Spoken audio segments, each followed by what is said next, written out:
that things aren't going my way, 'cause that would be boring. Spend my last cent on cheese and champagne. What a wonderful morning. Never mind, she declined to the first date. It was only on my birthday. Never mind all the lines on the highway. Give me time to reflect a bit, 'cause I'm just having a good day. Having a good day. Having a real good morning. I'm just having a good day. Having a good day. Having a real good morning. Real good morning. Real good morning. I guess that things can only get better from here, but sometimes I wonder, I might have met the love of my life, but I lost a number. Never mind, she declined to the first date. I went to Vegas with a roommate. Never mind all the lines on the highway. I aim to misbehave, 'cause I'm just having a good day. Having a good day. Having a real good morning. I'm just having a good day. Having a good day. Having a real good morning. I'm just having a good time. Having a bad day, yeah. A real good morning. A real good morning. A real good morning. I'm just having a good day. Having a good day. Having a real good morning. I'm just having a good day. Having a good day. Having a real good morning. A real good morning. A real good morning.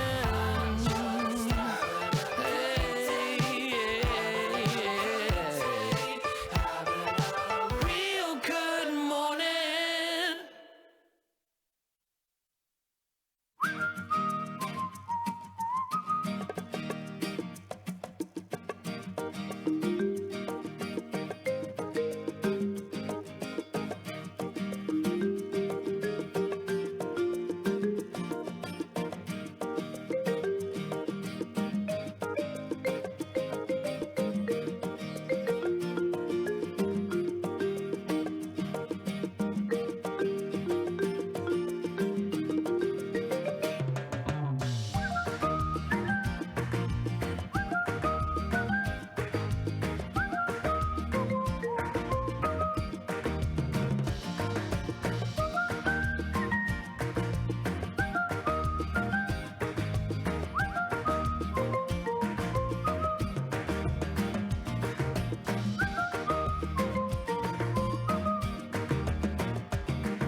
Ooh, that sugar sweet, you got what I need.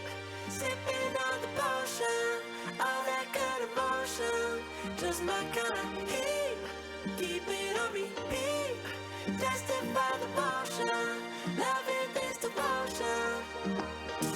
Live it up, live it up, live it up, sweet emotion. Every time, every night, you and I on a roll. Switch it up, switch it up, switch it up where I'm going. Stay on the fly, listen time, know the right way to go.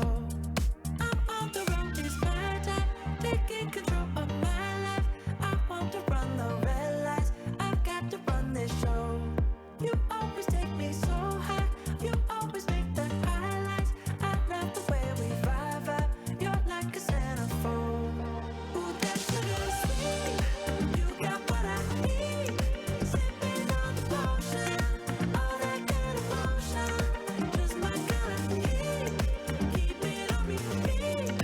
Tested by the motion, loving is devotion. Ooh, that sugar.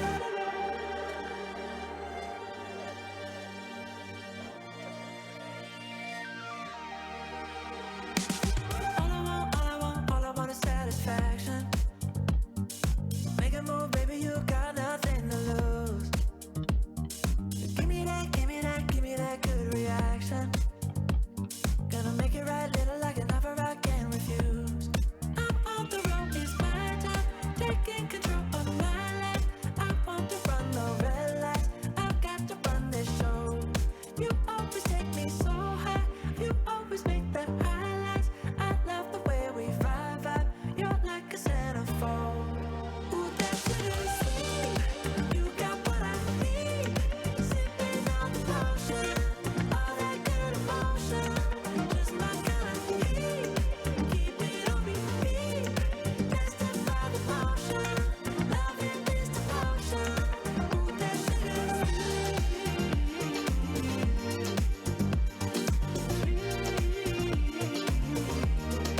Ooh, that sugar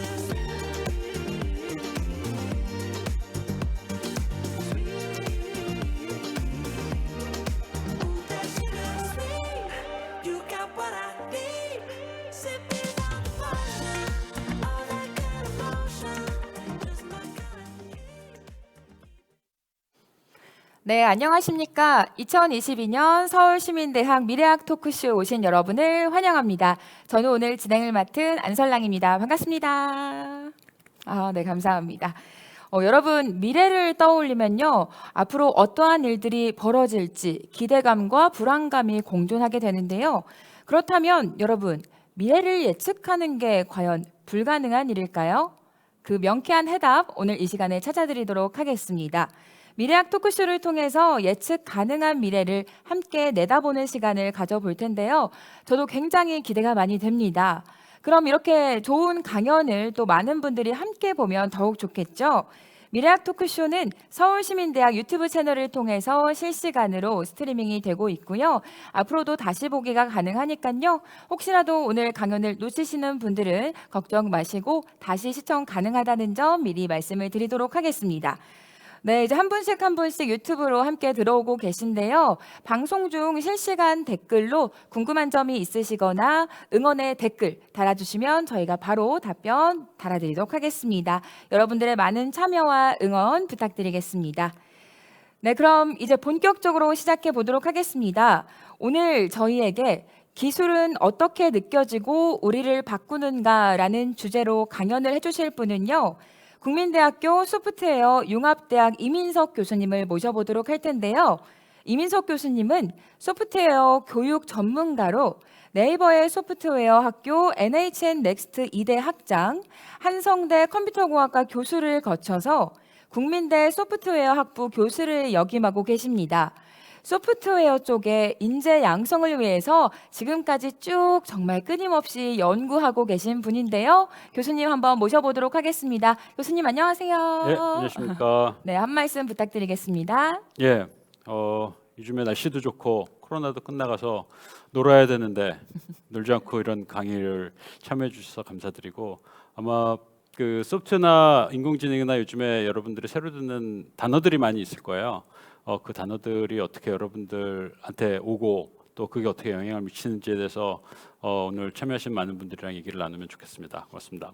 네, 감사합니다. 오늘 강연은 또 누구나 다 알아야 한 그럴 부분이기 때문에 너무나도 기대가 되고요. 그럼 오늘 또 함께 해주실 패널 분들 소개를 해드릴게요. 패널로 참여해 주시는 나호준님, 길도영님 반갑습니다. 반갑습니다. 네, 한 분씩 소개 부탁드릴게요. 네, 안녕하세요. 청년을 연구하는 스탠드랩 청년연구소의 대표 나호준입니다.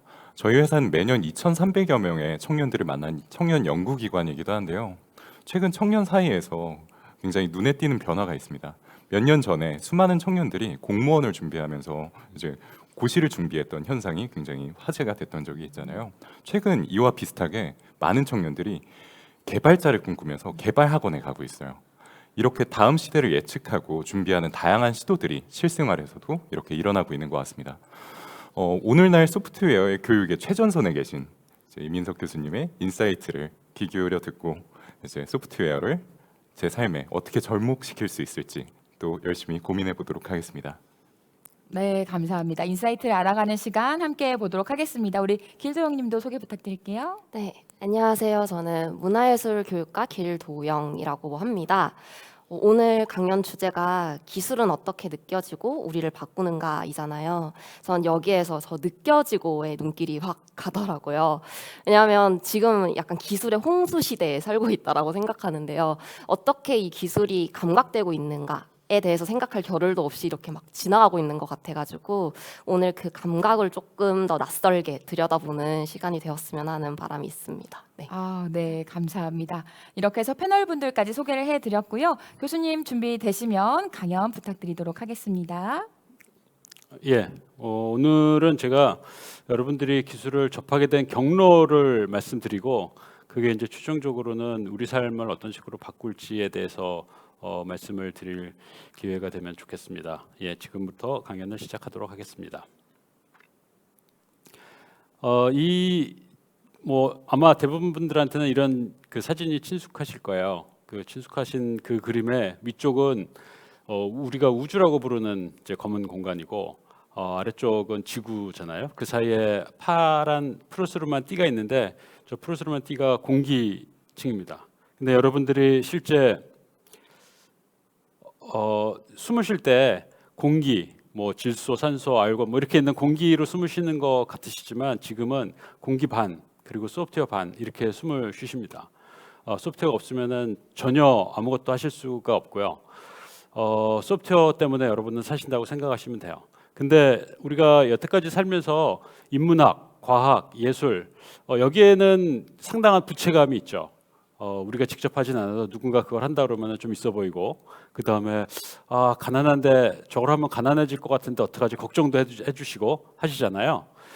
그런데 소프트웨어나 인공지능은 우리가 반 이상 의존하고 있는 그런 부분인데도 사실 부채감이 별로 없어요. 최근에 들어왔기 때문이라고 생각을 하고요. 지금 우리가 느끼고 있는 모든 거는 인문학이나 과학예술 역시 중요하고 그 세계가 우리가 만들어야 될 것, 우리가 지켜야 될 그런 가치를 정의하게 됩니다. 그리고 그거를 제품이나 서비스, 그러니까 우리가 만지고 사용할 수 있는 어떤 형태로 만들어내는 거는 소프트웨어, 인공지능이라고 생각하시면 거의 틀림없어요. 그 부채감이 없는 이유에 대해서 잠깐 예를 들어서 설명을 해드리면은 여러분들의 인공지능 또 요즘에 많이 나오는 메타버스를 접하는 방식은 다 영화입니다. 여기 아마 보신 분도 있고 안 보신 분도 많이 계실 텐데 허라는 아주 유명한 영화가 있고 AI 전 옛날 영화고요. 최근에 넷플릭스에서 만든 블랙미러라는 영화도 있고 그 다음에 이 인공지능이 얼마나 신뢰 가능하고 사람이랑 친하게 지낼 수 있는지에 관한 아주 그 유명한 엑스마키나라는 영화도 있고요. 예전에 보시던 터미네이터 하면은 그러니까 이런 영화들은 되게 인공지능의 나쁜 면을 강조했던 것 같다는 생각이 많이 들어요. 그러니까 최근에 휴먼즈나 웨스트월드나 이런 영화들은 이제 인간이 완전히 의식이 있는 인간을 설명하고 있거든요.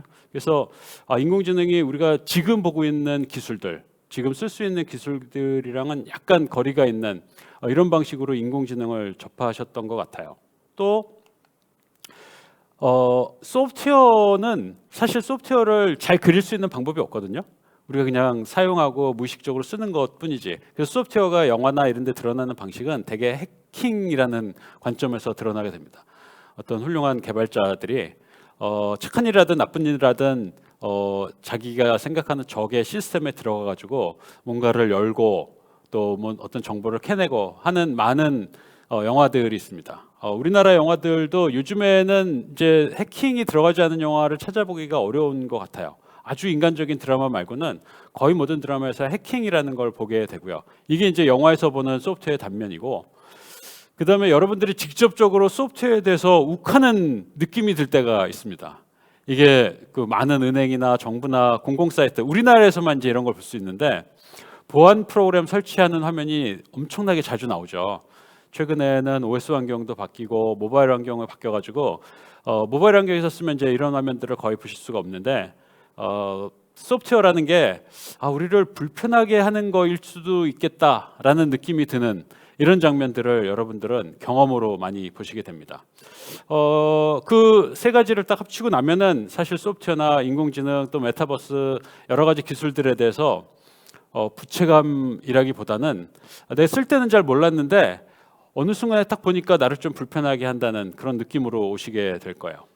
여러분들이 실질적으로 소프트웨어를 접하게 된 계기를 말씀드리면은 이런 겁니다.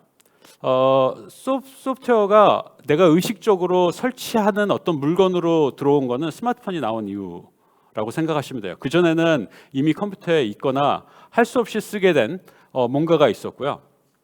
2009년에 아이폰이 우리나라에 출시가 됐어요. 그리고 그 다음에 삼성에서 갤럭시 S라는 스마트폰이 나왔고요. 사실 이런 전화기가 나왔을 때까지도 대부분 사람들은 소프트웨어에 관심이 없었습니다. 근데 어느 날 갑자기 카카오톡을 사람들이 쓰기 시작했거든요. 그러니까 카카오톡을 쓰고 나서 내 주변을 봤더니 나 빼놓고 다 쓰는 거예요. 그래서 카카오톡을 쓰기 위해서 여러분들 대부분은 스마트폰을 사셨어요. 스마트폰을 사신 다음에 카카오톡을 설치한 게 아니고요. 카카오톡을 쓰시기 위해서 스마트폰을 사셨고, 그 다음에 사람들 사이의 관계가 카카오톡의 대화 관계로 이루어지는 거를 보셨고, 그 다음 보신 건 뭐냐면은 애니팡이 엄청나게 유행을 했었거든요. 그래서 평소에 연락도 안 하던 친구, 평소에 잘 인사도 못했던 부모님, 멀리 계신 삼촌 이런 분들이 애니팡으로 하트를 보내시기 시작하셨습니다. 그래서 스마트폰에 설치한 어떤 앱이 우리와의 관계를 만들어주고 그 다음에 내가 소프트웨어를 의식적으로 설치하는 이런 계기가 결정적으로 된 겁니다.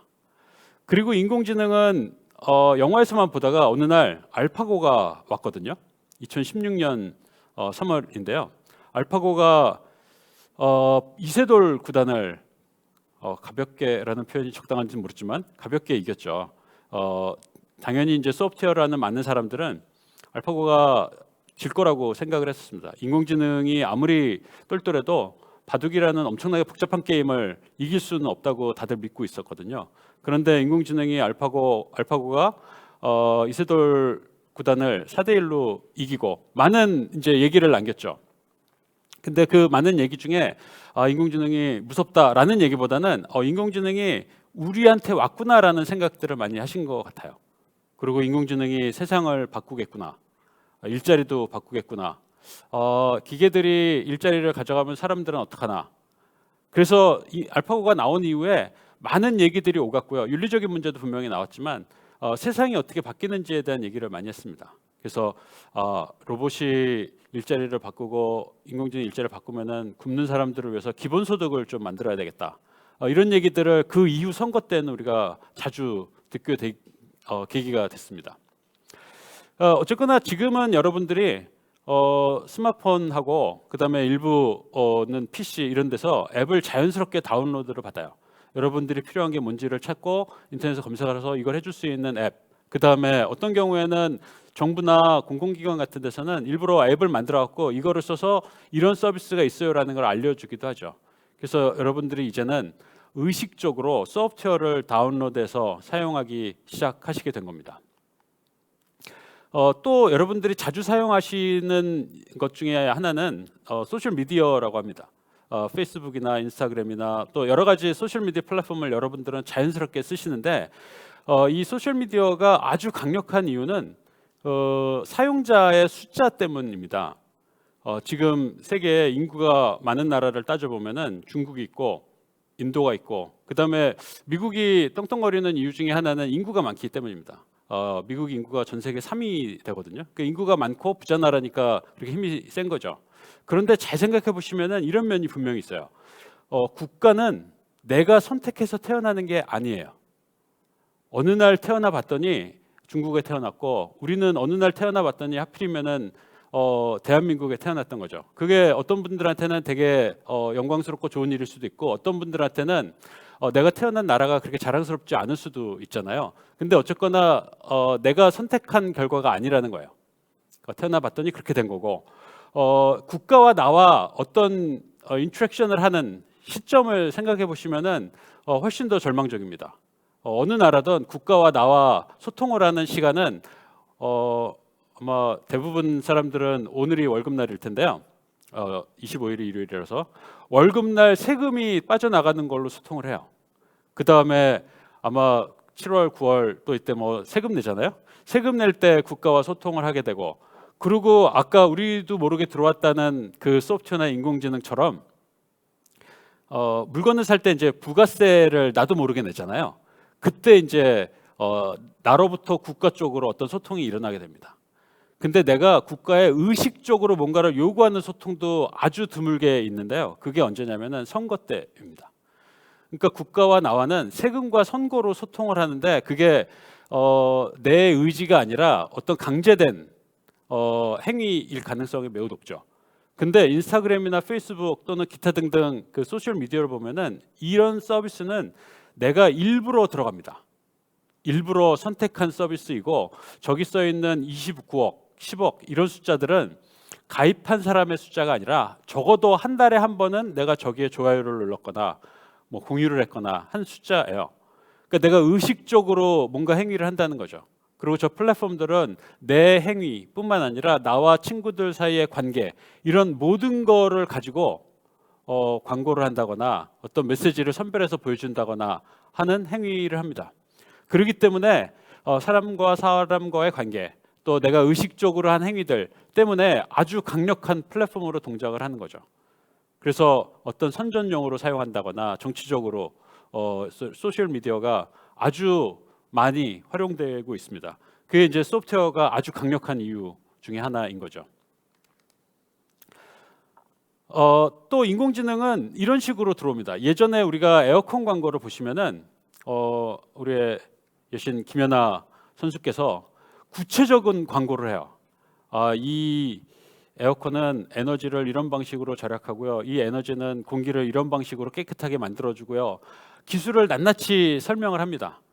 그리고 우리는 이제 저 광고를 보고 나서 땡땡마트 이런 데 가가지고 에어컨을 사는 거죠. 누가 광고한 이런 에어컨을 주세요 라고 하면은 이제 저런 특별한 기능들은 리모컨으로 조정이 안 되고요. 리모컨은 한 번 더 눌러야 되는 기능들이 많거든요. 나노, 항균 뭐 이런 것들은 전기를 먹는 장치이기 때문에 버튼을 여러 번 눌러야 돼요. 그래서 대부분 사람들은 내가 저런 훌륭한 분이 광고한 더 비싼 에어컨을 산 다음에 에어컨이 망가져서 집에서 나갈 때까지 그 비싼 값을 준 기능을 한 번도 안 쓰는 사람이 많아요. 그냥 켜서 온도만 내리고 올리고 한 다음에 에어컨이 시원 바람이 나오면 땡이죠. 근데 이제 요즘 에어컨은 그거랑은 좀 달라요. 요즘 에어컨은 제목도 인공지능으로 활동량에 따라 알아서 냉방 조절. 이 화면은 특정 회사랑 상관이 없습니다. 광고가 아니고요. 설명을 위해서 만든 광고고 에어컨에 카메라가 달려 있어요. 그래가지고 집안에 사람들이 움직이는 걸 보고 그쪽으로 바람도 보내주고 사람들이 이제 가만히 있으면은 바람을 좀 줄여주기도 하고 집안 온도도 알아서 적당히 조정하고 전기도 알아서 적당히 조정하고 해서 우리가 모르는 사이에 모든 거를 자기가 알아서 제어를 해줍니다. 그게 이제 의식적인 어떤 기술과 의식적이지 않은 어떤 기술의 차이인 거죠. 최근에 이런 일이 있었어요. 어느 나라에서 미술 대회를 했는데 이런 그림을 낸 분이 상을 받았습니다. 화면에 보면은 아마 몇십만 원 정도의 상금을 받은 것 같아요. 근데 이 그림이 우리가 보면 무슨 SF 영화의 멋있는 것 같은 그림이지만 사람이 그린 게 아니고요. 인공지능이 그린 그림입니다. 이런 그림을 그려줘 라고 하면은 인공지능이 요즘에 그림을 꽤 잘 그리거든요. 그래서 인공지능이 그린 그림이고 그 그림을 출품을 했는데 심사위원들이 아무도 이게 인공지능이 그린 그림인지를 몰랐어요. 그리고 상을 받았어요. 사실 여기에는 함의가 되게 많이 있습니다. 심사위원이 몰랐다는 거는 너무나 당연한 거고요. 그 심사위원들을 비난해서는 안 되는 거고, 어차피 디지털 그림이 나온 거니까요. 인공지능이 이 정도의 그림을 그렸다는 거는 사람들이 생각했던 많은 그 창의력, 상상력 이런 것들의 일부를 인공지능이 감당할 수 있게 됐다는 것을 의미하는 거죠. 그래서 상당히 큰 충격으로 받아들여지고 있고, 우리가 인공지능 연구를 하는 사람들이 새로운 그림, 또 어떤 사람의 그림, 이런 무슨 풍의 그림을 그리는 거를 꽤 오래전부터 많이 해왔거든요. 근데 그 결과물이 생각보다 좋습니다. 그리고 일부는 상용화된 형태로 팔리기도 하고요. 어쨌거나 이제 소프트웨어나 인공지능이 아주 크게 우리 주변으로 다가왔고, 그거의 힘을 사람들이 느끼거든요. 그렇기 때문에 여기 표에 있는 세상에서 제일 잘 나가는 회사들, 분야가 상관이 없어요. IT 분야도 마찬가지고 미디어, 자동차, 식음료, 유통, 뭐 럭셔리 분야까지 거의 모든 회사들은 우리 회사가 뭔가를 만드는 AI 회사, 뭔가를 만드는 소프트웨어 회사로 평가받기를 기대하고 있습니다. 왜냐면은 저거를 쓰면은, 저 기술을 쓰면은 우리 회사 제품이나 우리 회사 서비스가 당신한테 잘 맞을 가능성이 높다는 거를 암시하거든요. 사람들은 인공지능이나 소프트웨어 기술이 뭔 진짜 모르겠으나 얘네들이 잘 사용되면은 내가 편해, 내가 모르는 사이에 나를 내가 원하던 거를 만들어줘 라는 느낌을 가지기 시작했다는 겁니다. 그래서 이제 기술이 우리한테 어느덧 와 있는 거죠. 그 요약을 하면 이런 거예요. 꽤 쓸만한 과거가 아직 있거든요. 우리가 인공지능이나 소프트웨어 기술이 없을 때도 꽤 많은 것들이 잘 돌아가고 그렇게 불편하지는 않았어요. 그런데 인공지능하고 소프트웨어가 딱 들어오고 나니까 예전과는 다른 거를 우리가 발견하게 되고, 또 예전과는 전혀 다른 삶을 살 수 있게도 되고, 예전에는 볼 수 없었던 물건을 살 수 있게 되고, 예전에 볼 수 없던 서비스를 받을 수 있게 된 거예요. 근데 그게 알파고가 나오고 나서 또 인공지능이 여러 가지를 딱 보여주고 났더니 이것도 되겠네, 저것도 되겠네 하는 그 명백한 미래가 이제 보이기 시작하게 된 겁니다. 그래서 꽤 쓸만한 과거하고 비교적 명백한 어떤 미래가 지금은 동거하는 시기라고 생각하실 수 있습니다. 다행인지 불행인지 세상에는 문제가 진짜 많습니다. 여기 있는 17가지 문제는 유엔이 정한 지속가능한 개발 목표거든요. 근데 여기에 1번부터 17번까지 내용을 딱 보면은 이게 어제 오늘 얘기가 아니에요. 몇십 년 전에도 똑같이 있었던 문제고, 지금도 똑같이 있고, 앞으로도 똑같이 있을 것 같은 문제들입니다. 이 문제들을 어느 날 해결해가지고 없게 만들 수는 없을 것 같아요. 전혀 그거는 기대가 안 되고, 소프트웨어나 인공지능 또 기타 다른 기술들을 합쳐가지고 이런 문제를 조금씩 개선하는 거는 가능할 것 같아요. 그게 이제 우리가 지금 기대할 수 있는 거고, 어느 날 확 저기 17개 문제 중에 7개는 5년 뒤에 없어져요. 이런 걸 얘기할 수 있는 사람은 아무도 없다고 생각을 합니다. 세상은 충분히 복잡하고 우리가 해결해야 될 문제는 많습니다. 다시 말해서 지금 공부를 하는 학생들이나 지금 여러 가지 일을 하시는 분들은 우리가 기술을 잘 조합하면은, 또 새로운 기술을 잘 이용하면은 우리가 가지고 있던 큰 문제, 작은 문제들을 뭐 예전보다는 훨씬 더 작은 문제 또는 조금 개선된 형태로 해결할 수 있지 않을까 생각을 합니다. 이제 확실하게 될 거라고 사람들이 막 믿고 있는 문제 중에 자율주행 자동차라는 게 있어요. 자율주행 자동차가 참 팬시하고 좋은 것 같지만 뭔가 아직 못 믿을 구석이 있잖아요. 실제로 인터넷에서 자율주행 자동차 페일리어, 뭐 오토모티브 어쩌고저쩌고 페일리어, 이렇게 페일리어라는 단어를 붙여갖고 검색을 해보면요, 수도 없이 많은 실제 실패 영상이 나옵니다. 그게 특정 회사 할 거 없어요. 지금은 이제 자율주행스럽게 운전하는 많은 회사 그 자동차들이 실패하는 장면들이 많이 있습니다. 실제 실패를 하지만 지금 상태로도 사람이 운전하는 것보다는 훨씬 사고가 적어요. 그럼에도 불구하고 나한테 자율주행차를 살 거냐 말 거냐 물어보신다면 저는 아직 안 사요. 자율주행차를 제가 처음 사는 시점은 언제냐면은 핸들도 없고 브레이크도 없이 차가 나오면은 그때 한번 고려해 볼 것 같아요. 그 말은 뭐냐면은 사람이 전혀 개입을 하지 않아도 거의 완벽하게 자율주행이 해결된다라고 이제 자동차 회사들이 확신하는 시점이잖아요. 그때가 되면은 저는 고려를 해볼 것 같습니다. 세상의 문제를 소프트웨어나 인공지능으로 해결하고 있기 때문에 모든 회사는 개발자를 뽑고 있습니다. 소프트웨어가 또 인공지능이 우리 회사의 제품, 우리 회사가 하는 서비스를 개선한다는 것을 다들 알고 있잖아요.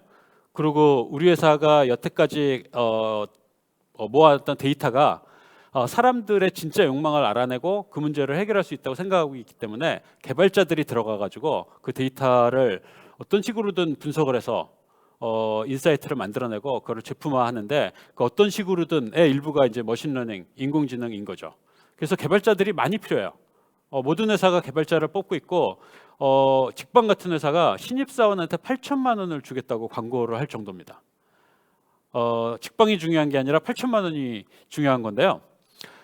실제 대학을 졸업한 신입사원이 8천만 원을 받을 수 있냐? 그거는 다른 문제입니다. 저런 회사들이 신입이라고 생각하는 신입은 사실 회사에 2, 3년 다닌 사람들까지 신입이라고 생각하기 때문에 아마 지금 4학년인 여러분들이 저 월급을 받을 가능성이 그렇게 높지는 않다고 저는 생각하고 있고요. 그 다음에 전통적으로 은행이나 또 뭐 여러 회사들은 직접 소프트웨어를 개발하지 않았거든요. 그러니까 외주 소프트웨어 개발 회사에 개발을 맡기고 그 결과물을 여러분들이 이제 온라인 뱅킹이나 이렇게 해서 보게 되는데 최근에 카카오뱅크나 토스뱅크나 K뱅크나 이런 인터넷 은행이 흥하는 걸 봤잖아요. 그러니까 이 회사들이 흥하는 이유는 직접 소프트웨어 개발자가 고객의 요구를 받아들여 가지고 빨리빨리 소프트웨어를 개선하는 거예요. 그리고 현장에서 발생하는 문제를 거의 즉시 해결합니다. 당연히 소프트웨어 개발자가 많이 필요하겠죠. 대부분 은행들은 몇백 명의 소프트웨어 개발자를 이미 가지고 있고 더 많은 개발자를 뽑고 있습니다. 그래서 이제 은행들도 바뀌기 시작한 거죠. 우리도 기존 은행들은 더 많은 데이터를 갖고 있잖아요. 그래서 그 더 많은 데이터를 이용해서 지금 새로 만들어진 인터넷 뱅크, 인터넷 은행들보다 더 잘할 수 있겠다라는 생각들을 하고 있는 것 같아요. 그렇게 됐으면 좋겠어요. 그러면은 사람들이 훨씬 더 편하게 은행을 이용할 수 있잖아요. 그래서 소프트웨어 개발자가 너무나 중요한 시기가 됐습니다. 소프트웨어 개발자 말고 일반인 관점에서 보면은 이런 포인트가 있습니다. 예전에 워드 프로세서가 나오고 타이피스트가 없어졌습니다. 사람들이 자기가 쓸 문서는 자기가 타이핑을 하는 거야. 자기가 발표할 장표는 자기가 파워포인트로 만들고 뭐 워드를 쓰든 뭐 한글 컴퓨터에 HWP 쓰든 자기가 만들고요. 그 다음에 지금은 이제 협업도 가능해요. 여러 사람이 동시에 뭐 구글 닥스나 이런 툴들을 이용해서 여러 사람이 동시에 협업해서 어떤 문서를 만드는 것도 가능합니다. 이런 일들을 이제 자연스럽게 하게 됐고, 그 다음에 요즘에 이제 식당 가면은 배달 로봇이 있죠. 내 상 위에 음식을 올려주진 않지만 내 옆까지 음식이 와요. 그러면은 점원이든 나든 저 음식을 내 손으로 옮기죠. 또 로봇이 있어가지고 로봇이 사람이 해야 될 일을 대신하죠. 그래서 로봇이 지금은 알바와 숙련공을 줄이고 있습니다. 아주 명백하게 줄이고 있죠. 그런데 실제 우리가 저런 그 일자리를 생각하고 또 어떤 인공지능을 생각할 때 봐야 될 또 다른 면도 있는데요.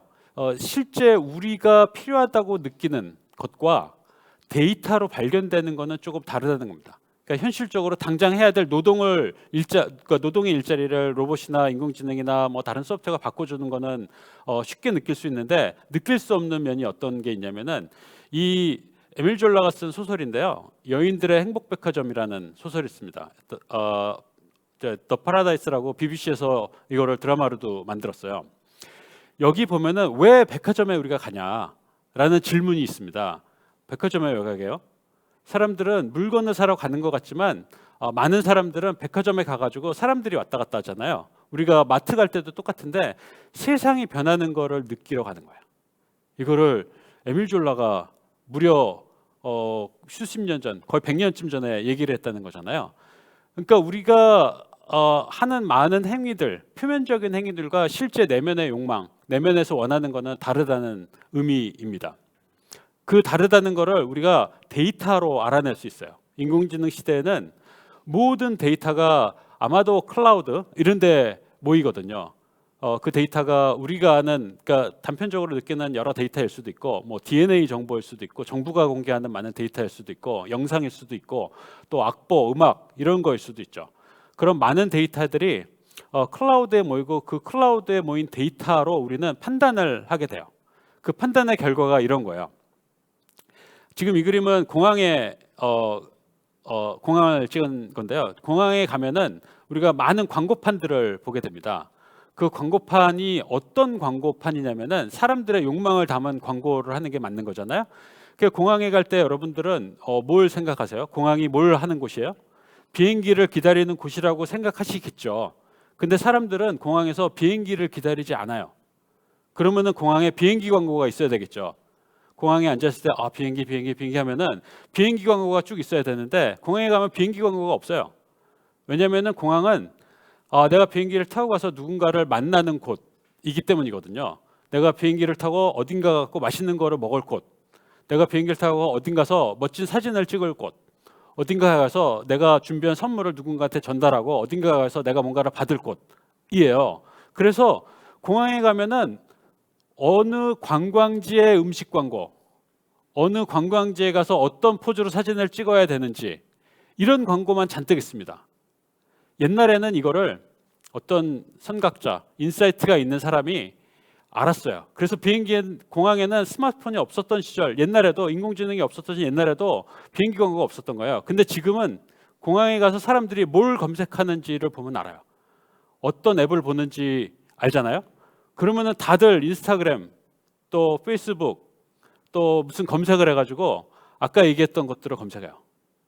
사람을 검색하고 또 음식을 검색하고 관광지를 검색하고, 그러기 때문에 비행기 광고가 없고 다른 광고가 있는데, 저거를 천재적인 인사이트를 가진 사람이 아니라 지금은 데이터를 가지고 할 수 있게 된다는 겁니다. 그래서 인공지능이 무섭고도 감사한 이유 중에 하나는 옛날에는 천재에 의존하던 많은 것들을 이제는 데이터에 의존할 수 있게 됐다는 거예요. 그래서 데이터를 가진 사람이 이제는 권력을 가지게 돼요. 그리고 그 데이터를 직접 볼 수 있는, 우리가 아는 어떤 모든 조직의 제일 하부에 있는 사람들, 제일 아래쪽에 일하는 사람들이 결정권을 가지고 그들에 의해서 혁명이 시작되는 겁니다. 그거를 인공지능의 로우코드, 노코드 툴들이 지금 많이 나와 있거든요. 로우코드는 코딩을 거의 안 하고 데이터를 분석해서 어떤 결과를 얻어낼 수 있는 소프트웨어 도구이고요. 우리 파워포인트 같은 거죠. 그 다음에 노코드는 코딩을 전혀 안 하고도 데이터만 집어넣으면 어떤 결과를 얻어낼 수 있는 그런 도구들이 지금은 많이 나오기 시작했습니다. 그 말은 뭐냐면은 우리 어떤 조직의 조직 사다리의 아래쪽에 있는 사람, 데이터를 직접 모으고 볼 수 있는 사람이 결정권을 가지고 그 결정이 틀리지 않는다는 겁니다. 예전에는 이제 높은 분이 많은 경험과 인사이트를 가지고 하신 얘기들이 있잖아요. 그게 이제 맞을 수도 있고 틀릴 수도 있죠. 그분은 옛날 경험을 한 거니까. 근데 아래쪽에서는 지금 데이터를 가지고 어떤 결정을 하기 때문에 틀리지 않은 결정을 할 가능성이 매우 높습니다. 사실 그런 게 잘 되려면은 교육이 따라가야 되는 거죠. 왼쪽 그림에 사막하고 낙타가 있습니다. 여러분들이 보시는 까만 애는 낙타가 아니고요, 낙타의 그림자예요. 실제 낙타는 그 그림자 아래 하얀 것들, 좀 흐릿한 애들이 가로선으로 약간 있는 그런 애들이 낙타입니다. 그러니까 실제 우리가 본 사진인데 저 사진은 결과물일 뿐이죠. 우리가 소프트웨어나 인공지능 기술을 써갖고 만든 최종 결과물이 저 사진 같은 겁니다. 즉 인공지능 전문가, 소프트웨어 전문가들이 만들어내는 거겠죠. 그분들이 사진사에 비유할 수 있죠. 근데 실제 직업을 가진 사람들은 저 사진이 나오려면은 사막이 있어야 되고 낙타가 있어야 되고 석양이 있어야 되는구나라는 거는 보통 직업을 가진 사람, 자기 영역의 전문가들이 저거를 알게 된 겁니다. 그리고 그걸 설명하면은 사진사가 저런 멋진 사진을 찍어주는 거죠. 제일 바라기는 저 도메인 전문가, 저런 환경을 아는 사람이 사진도 찍을 줄 알면은 되게 좋았겠죠. 근데 그렇게 잘할 수 있는 사람은 세상에 많지 않잖아요. 보통 사람들은 자기 영역의 일을 잘하면 되고요. 자기 영역에 많은 문제들이 있잖아요. 아까 17가지 문제들처럼 그 문제를 제대로 툴을 이용해서, 소프트웨어나 인공지능 툴을 이용해서 행할 수 있는 소프트웨어 개발자, 인공지능 개발자들한테 맡기면 되는 겁니다. 그걸 하기 위해서는 우리가 스트레칭 수준의 교육이 필요해요. 스트레칭을 하면은 내 몸이 뼈하고 근육으로 이루어졌다는 걸 알잖아요. 그래서 모든 사람이 뼈하고 근육으로 이루어졌기 때문에 내 몸이 움직인다는 것을 이해하는 순간 이제 그 다음부터는 발레도 이해하게 되는 거죠. 발레 저 전문가는 뼈하고 근육을 정말로 훌륭하게 이용해서 멋진 걸 만들어내는구나. 또 달리기 선수도 이해하게 되죠. 저 사람들은 다리가 정말로 우리랑 좀 다르게 훈련을 많이 했구나. 라고 해서 실제 전문가한테 내가 원하는 거를 요구하고 맡기고 감상할 수 있게 되는 겁니다. 그래서 교육은 그 중요한 것, 데이터. 이 그림으로 얘기하면은 낙타와 사막과 석양. 이거를 보는 능력을 키워주는 거예요. 그리고 실제 사진이라는 게 있다라는 거를 알려주는 겁니다. 그러니까 보통 사람들한테는 소프트웨어라는 게 있는데 그게 문제를 해결해 줄 수 있을 것 같아 라는 거를 경험하게 하는 게 우리의 교육이어야 된다고 생각을 합니다. 예, 제 발표는 여기까지입니다. 고맙습니다. 네, 강연 잘 들었습니다. 역시 튼튼한 소프트웨어 역량도 결국은 사람에게서 나오는 게 아닌가라는 생각이 드는데요. 교수님 강연을 쭉 듣는 동안 뭐 카카오톡, 인스타그램, 보안 프로그램 등등 굉장히 와닿는 내용들을 많이 얘기해 주셔가지고 예시로 굉장히 재밌게 시간도 빠르게 금방 지나가면서 잘 들었습니다. 그럼 이번 순서는요, 좀 재미난 시간 준비를 했는데요. 오늘 강연의 핵심이 되는 토론 주제에 빈칸을 채우면서 강연을 다시 한번 복습해보는 시간 가져보도록 할 텐데요. 여기 계신 패널분들과 함께 그리고 유튜브로 함께 보시는 분들도 빈칸에 들어가는 말들 댓글로 남겨주시면 같이 소통하면서 진행을 해보도록 하겠습니다. 그럼 첫 번째 토론 주제를 만나보도록 할게요. 네, 화면 하단에 보이죠, 여러분들? 첫 번째 토론 주제는요. 세상은 땡땡반 소프트웨어 반이다라고 나왔습니다. 패널분들 어떻게 생각하시나요? 저는 세상은 현실 반, 소프트웨어 반이다라고 대답드리겠습니다. 네. 우리 옆에 계신 분은요? 저는 사람 반, 소프트웨어 반이라고 채워봤습니다. 사람 반, 현실 반 다 괜찮을 것 같은데 교수님 어떻게 생각하세요? 예, 저도 두 답이 다 맞다고 생각을 합니다. 그러니까 이제 우리가 소프트웨어든 뭐 하여간 현실에서 사람들이 살잖아요. 그리고 소프트웨어나 인공지능이나 이런 모든 것들이 현실을 위해서 존재하는 거죠. 현실과 벗어난 거는 사실 영화에나 있는 거잖아요. 그리고 현실에는 가장 중심이 나잖아요, 사람들. 그래서 사실은 그 양쪽이 다 중요한 것 같아요. 그러시죠. 예. 그러면 여러분들은 왜 그렇게 생각하셨는지 또 그 이유를 말씀해 주시겠어요? 네, 저는 절대적인 물리적인 시간 때문에 그렇게 말씀드렸어요. 전 아이폰을 쓰는데 스크린 타임이라는 예. 기능이 있어요. 그 사용 시간을 체크를 해주는데 그걸 보면 하루의 절반 이상 소프트웨어 안에서 살아가고 있더라고요.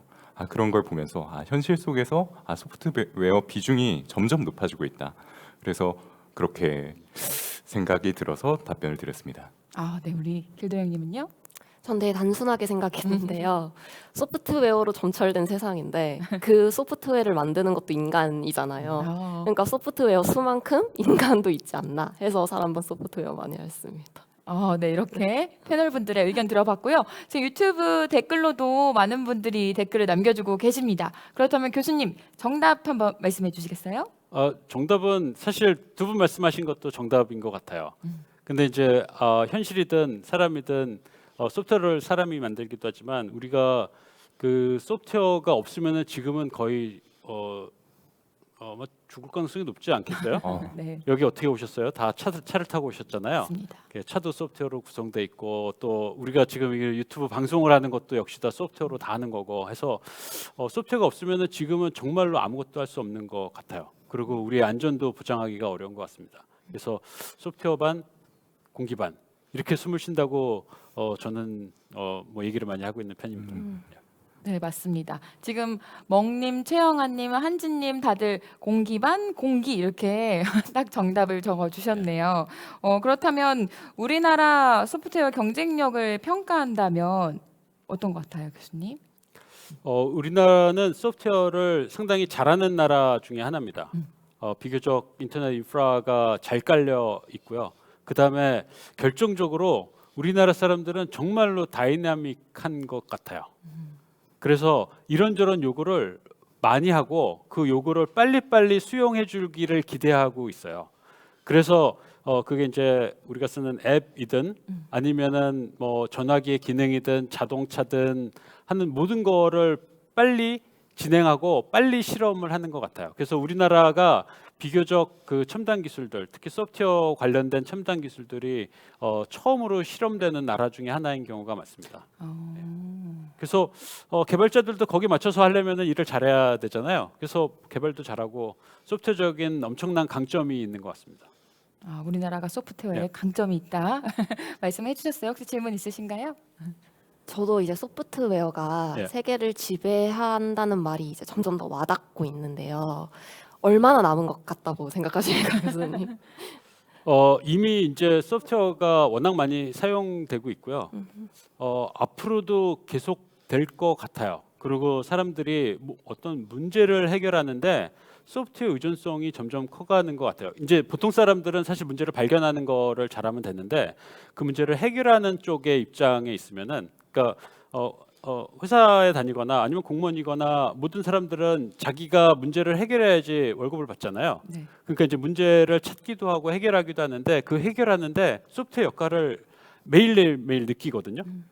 이거를 내가 할 게 아니라 이걸 쓰면은 나아질 것 같은데, 또 어디서 이거 들은 거에 있는데 그거를 가지고 하면 좋을 것 같은데 하는 생각을 계속하게 되는 거죠.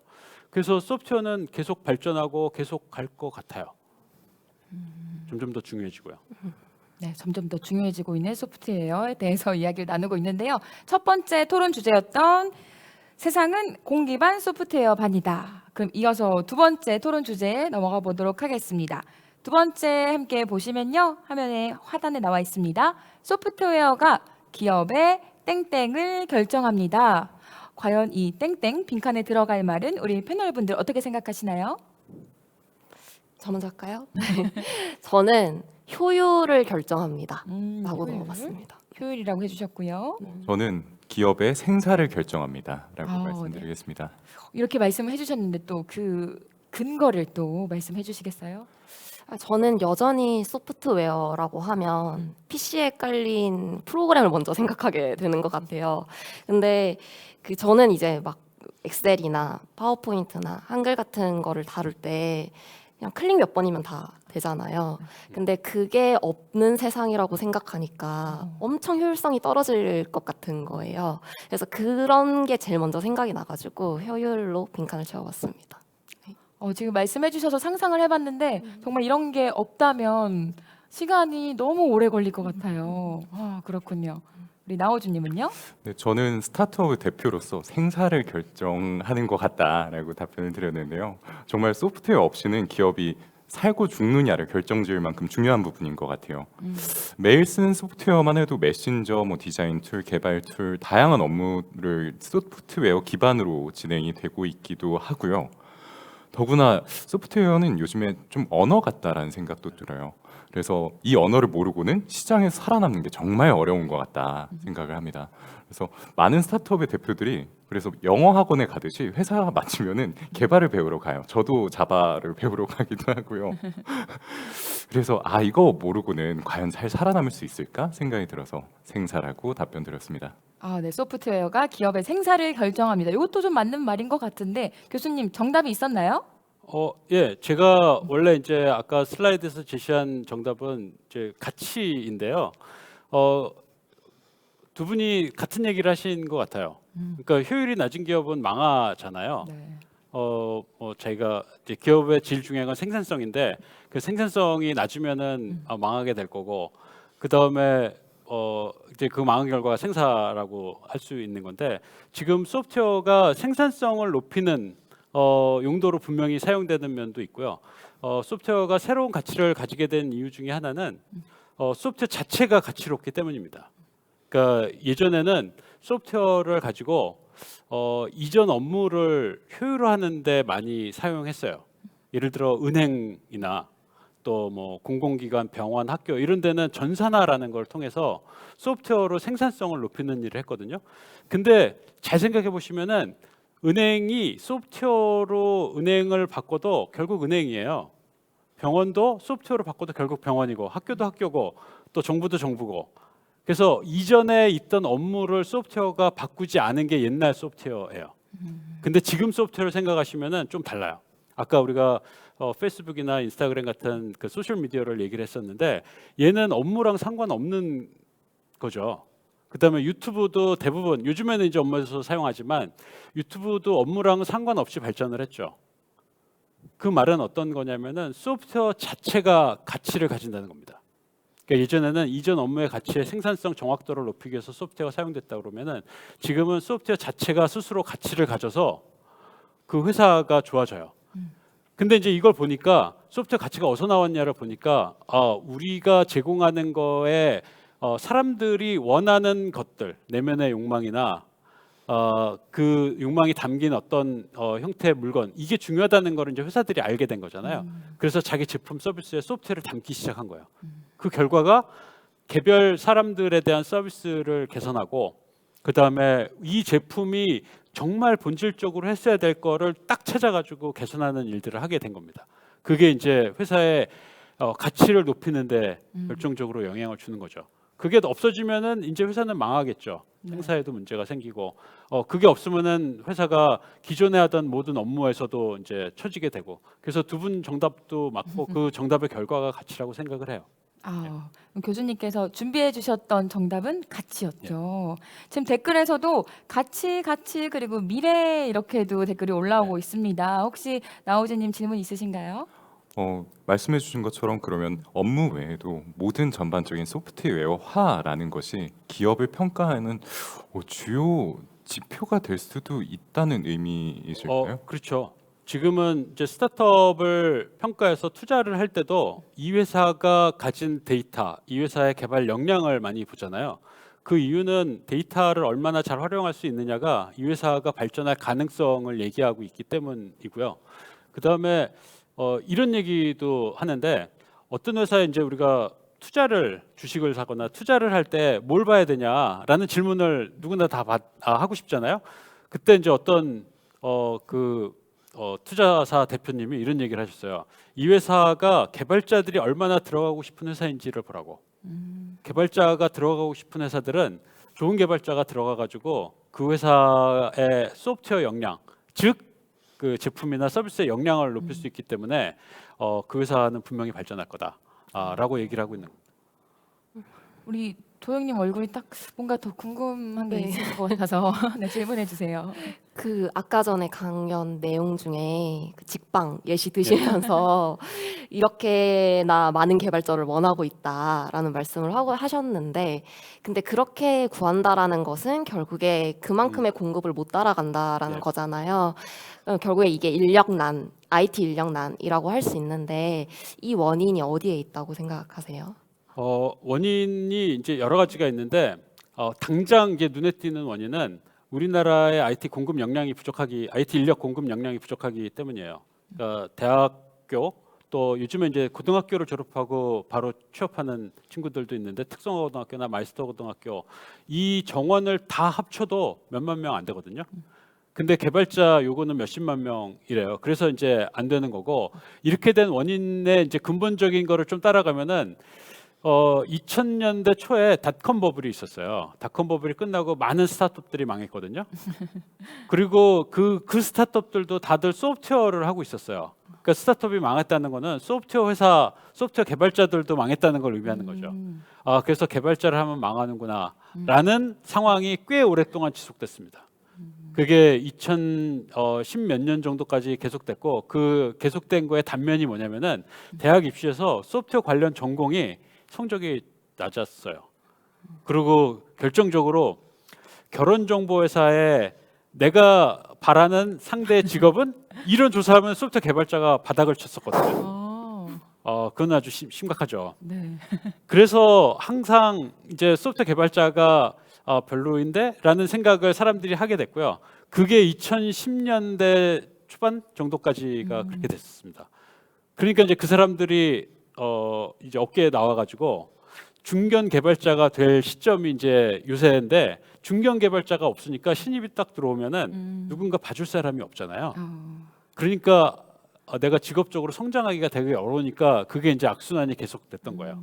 그러다가 이제 지금은 소프트웨어가 중요하고 인공지능이 중요하다는 게 워낙 세상에서 증명이 되고 있으니까 너도 나도 개발자가 되려고 하고 있는 거죠. 맞습니다. 또 질문 있으신가요?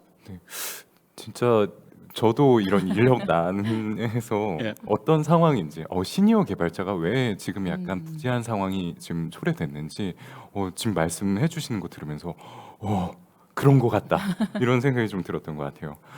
그럼에도 이제 그런 개발자들을 회사에 모시기 위한 그런 과정을 거치기 위해서는 진짜 경영자의 역할이나 리더십이 참 중요할 것 같다는 생각이 같이 들었어요.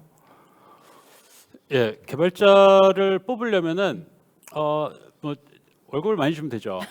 그렇죠. 월급을 많이 주면은 이제 뭐 잘 뽑을 수 있을 것 같은데 대부분 회사들은 그런 상황이 안 되잖아요. 네. 근데 지금 다행스럽게도 개발자가 어디나 다 모자라기 때문에 이런 느낌들을 개발자 지망생들 또 초급 개발자들 또 뭐 경력이 되는 개발자들 이런 생각을 많이 하는 것 같습니다.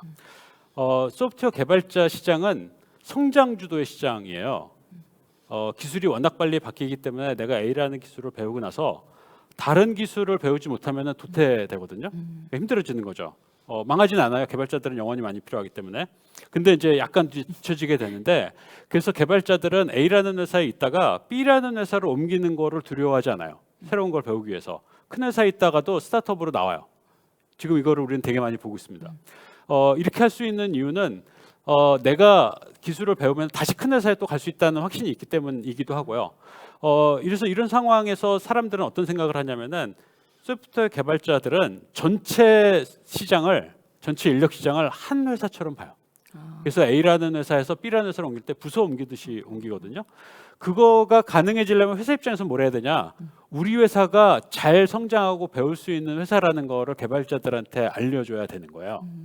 그래서 회사가 잘 배울 수 있는 개발 프로세스, 또 인력에 대한 평가 이런 조직 문화를 가지고 있어야 됩니다. 그러니까 그런 부분에 투자를 하셔야지 개발자들을 많이 확보할 수 있고 또 그 개발자들이 비교적 오래 남고 일을 할 수가 있을 것 같습니다. 네, 그렇죠. 네, 또 바로 이어서 여기에서 또 딱 궁금한 게 저도 네. 똑같은 것 같아요. 좀 더 나아가서 그러면 이 소프트웨어를 개발하는 개발자들 이들은 어떤 인재상을 이제 좀 원하는다고 말씀을 해주실 수 있을까요? 아까도 잠깐 말씀드렸는데 소프트웨어가 변하잖아요.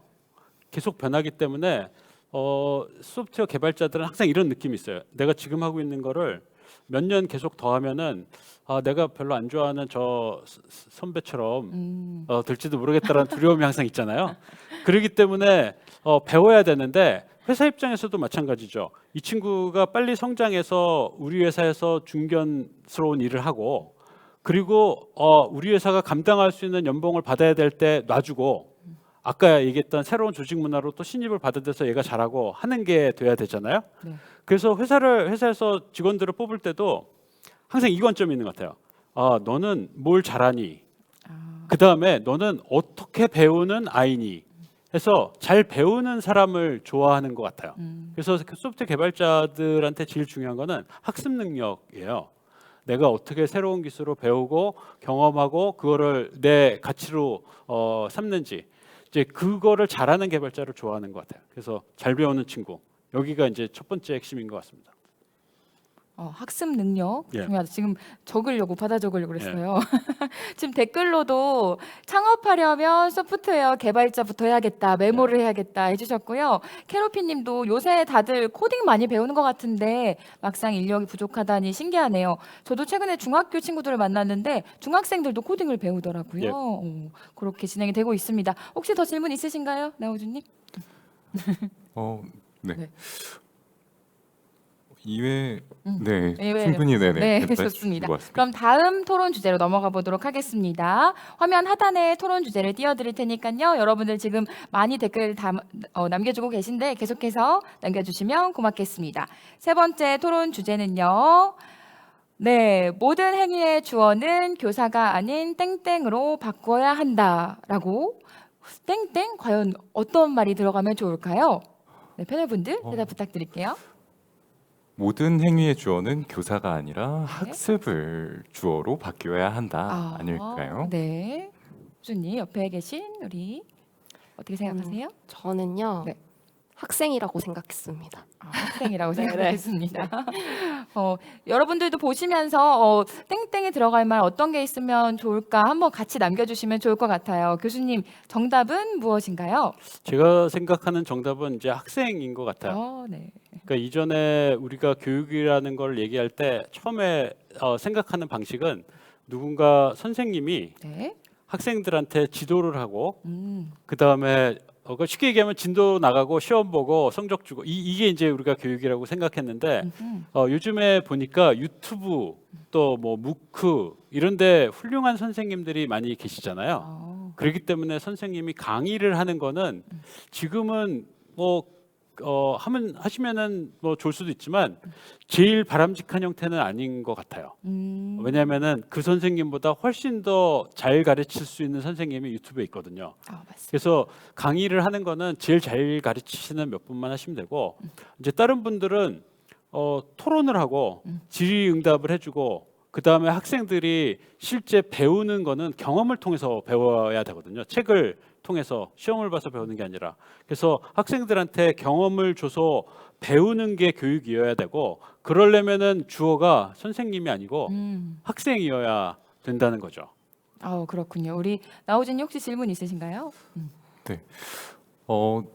저희 시대는 사실 그 초등학교 때 실기 컴퓨터 항목에서 이제 실기 볼 때 꼭 타자 시험을 많이 봤던 기억이 있어요. 맞아요. 타자 수를 200타 이상 치느냐 마느냐로 뭐 이렇게 점수를 주고 그렇다 보니까 요즘에 소프트웨어 공부를 이렇게 많이 이렇게 하는 그런 환경에서